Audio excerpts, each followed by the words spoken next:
Ayollarning putiga paypoq kiymay namoz o'qishi. Savol. Assalomu alaykum ustoz. Ayollar putiga paypoq kiymay namoz o'qisa, yoz vaqtida putiga nepis paypoq kiysa bo'lamdi? Tafsili bir tushuncha bersangiz. Alloh rozi bo'lsin. Javob. Va alaykum assalom va rahmatullohi va barakatuh. Barliq hamd sanolar Janobi Allohga bo'lsin. Durud va salomlar payg'ambarimizga, u zotning oila tavobatlariga, ashablariga va u zotga toki qiyomatgacha ergashganlarga bo'lsin. Qiz ayollarning putining o'shqadan tuvan qismining avrat yoki emasligi haqida Hanafi mazhab olimlarimizdan 3 xil qarash kelgan. Birinchisi, namozda avrat emas, ammo namozning sirtida avratdir. Imom Ibn Taymiya mushu qarashni kuchlantirgan. Lekin bu qarashdagilar namozning ichi bilan sirtini ayirishga tuzuk dalil ko'rsatmagan. Bu qarashga asosan, agar putining o'shqadan tuvan qismi ochiq namoz o'qigan bo'lsa, namozni qayta o'qishi kerak bo'lmaydi. Ikkinchisi, putining o'shqadan tuvan qismi namozning ichi bilan sirtida o'xshashli avrat. Bu boshqa mazhab olimlarining ko'pchiligining qarshidir. Bu qarashga asosan, agar puti ochiq namoz o'qigan bo'lsa, namozni qayta o'qishi kerak bo'ladi. Uchinchisi, namozning ichi bilan sirtida o'xshashli avrat emas degan qarash. Yuqori 3 xil qarashning hammasi Hanafi mazhabidagi to'g'ri qarashlar bo'lib, Hanafi mazhab olimlaridan ba'zilari birinchi qarashni, yana ba'zilari ikkinchi qarashni tanlagan. Yana ba'zilari uchinchi qarashni Hanafi mazhabidagi eng to'g'ri qarash degan. Yana Imom Shafiining o'quvchilaridan Imom Muzani, Imom Savri qatorliqlarimi o'shqadan tuvan qismi avrat emas degan. Imom Zuhri tashqi zinnatlardan boshqa zinnatlarni oshkorlamasin degan oyatdagi tashqi zinnatni halqa va xalxal put bilazuki deb tafsirlagan. O'shqadan tuvan qismining avrat emasligining eng jonliq dalili Hazrat Aisha radhiyallohu anhaning mazkur oyatni tafsirlab, tashqi zinnatdan maqsad bilazuk bilan putining barmoqlariga soladigan uzukdir degan so'zdir. Bu rivoyat sahih. Shunga putning o'shqadan tuvan qismi avrat emas degan qarash texmi kuchaydi. Bo'libmi yezi qishloq, ediz ariqlarda yalanyoq mengishga ehtiyoj bor. Bu vajidan o'shqadan tuvan qismining ochiq qolishiga ruxsat qilingan deyishga bo'ladi. İmam Şafii putining dumbisini avrat deb, alqanini avrat demagan. İmam Shafiining bu qarshi İmam Abu Hanifaning put avrat emas degan qarshiga bir qadar yaqindir. Bu masalada boshqa qarashdagilar dalil qilgan ba'zi hadislarga qaraydigan bo'lsak, ayol kishi avratdir. Agar sirtqa chiqsa, shayton bo'ynini so'zib uningga qaraydi degan hadisning sanadida zaiflik bo'lish bilan birga, bu hadisni tutganlar yuz bilan qo'lni bu hadisning hukmidan mustasno qilgan.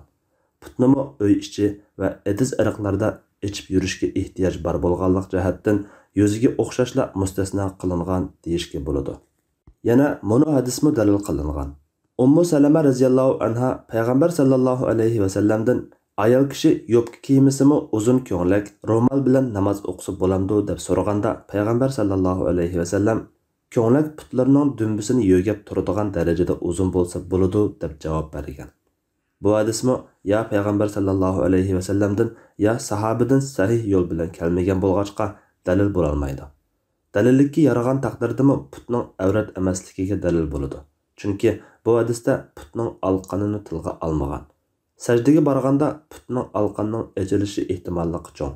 Yana bu hadisni vojiblikni bildirmaydi, balki mustahablikni bildirdi deb tushunganlarimi bor. Kundalik turmushda uy ichi va sirtida putini echishga bo'lgan ehtiyojmi bu xil tushunishni kuchlantiradi. Abdullah ibn Umar radhiyallohu anhuma aytdiki, Rasululloh sallallohu alayhi va sallam kimga takabburlik qilib kiyimini so'rab yuradigan, qiyomat kuni Alloh u kishiga rahmat nazari bilan qaramaydi degan. Ummu Salama buni anglab, undaqda ayollar qanday qiladi deb so'raydi Rasululloh. Bir g'arich uzun tushirdi dedi. Ummu Salama undaqda ularning putlari ejilib qoladi dedi Rasululloh. Undaqda ko'nglikini bir kez tushirsin, uningdan uzun qilvatmasin dedi. Payg'ambar sallallohu alayhi va sallam bu hadisda takabburlik qilib kiyimni so'rildigan darajada uzun kiymaslikni bayon qilgan. Ummu Salama bu hukm ayollarni o'xshashli o'z ichiga oladi deb tushunib, undaqda ayollar qanday qiladi deb so'ragan. Chunki ayollarning o'shqicha yoki uningdan uzunmi kiyimi bo'ladi. Natijada payg'ambar sallallohu alayhi va sallam uningga uzun kiymaslik haqidagi bu hukmning ayollarni o'z ichiga olmaydiganligini, ayollarning ko'nglaklarini erlarga ruxsat qilingan chekdan bir g'arich uzun kiysa bo'ladiganligini bayon qilib bergan. Ummu Salama radhiyallohu anha ba'zida ayollarning pachaq yoki putining echilib qolishidan ansirganida uninga bir gaz, ya'ni 2 g'arich uzun kiyishga ruxsat qilgan. Shundaqdimi Ummu Salama radhiyallohu anhaning bu vaqaligi payg'ambar sallallohu alayhi vasallamning o'shqining ostini yo'gash masalasida qattiq pozitsiyada turmaganligi ma'lum bo'ladi. Bu jihatdan o'shqining ostining avrat yoki emasligi, uni namozda yo'gimasa namozni qayta o'qishi kerak yoki emasligi masalasi hali ozodi masala deyishga bo'ladi. Shunga olimlar orasida xina qo'yilgan bo'lsa yo'gash vojib, xina qo'yilmagan bo'lsa avrat emas deganda qarashlarimiz mavjud. Bir yoki 2 g'arich qo'shish qayerdan boshlab hisoblanadi degan masalada olimlarning qarashlari birdek emas. Ba'zilar o'shiqdan desa, ba'zilar tiz bilan o'shiq o'ttiridan deydi. Yana ba'zilar yerga tekkan tapandan deydi. Ayollarning uzun kiyinishi masalasida tiz bilan o'shiq o'ttirisidan boshlab bir g'arich tushirgan ahvolda ko'nglak o'shiqqicha tushidi. O'shiqqicha tushgan taqdirda o'shiqning osti ejilib qolish tabiiy. Agar o'shiqdan bir g'arich tushirgan taqdirda put ejilib qolmaydi. Shundaqla o'shiqdan bir gaz uzun qilsa, kiyimga dasvilib putlashib ketishi turg'anli gap. Buni ta'kidlaydigani shuki, mazkur hadisning ba'zi variantlarida put tilga ilinmay, undaqda uningdan ejilib qoladi degan. Imom Ibn Taymiya bayon qilgan ba'zi bir rivoyatda ularning pachaqlari ejilib qoladi degan. Bu sababdan bu hadisdan pachaqning ejilib qolmasligi maqsad qilingan deyishmi mumkin. Imom Ibn Taymiya mushundaq tahlil qilgan va demak maqsad pachaqni yo'gashdir. Chunki o'shiqning ustida bo'lsa, mang'anda pachaq ejilib qoladi degan. Bu hadisni vojiblikni bildirmaydi, balki yuz bilan qo'lni yo'gashga o'xshash putni yo'gashning mustahabligini bildiradi deb tushunishimiz mumkin. Agar o'shiq ostini avrat desak, nepiz paypoq yoki usti ochiq kashlar uni yetarli darajada yo'gay olmaydi-da, cho'qim kangri kiyim bilan yo'gash kerak bo'ladi. Halbuki uni avrat deb qaraydiganlarmi paypoq ruxsat qilishidi. Bu masalaning sal ozodligini his qildiradi.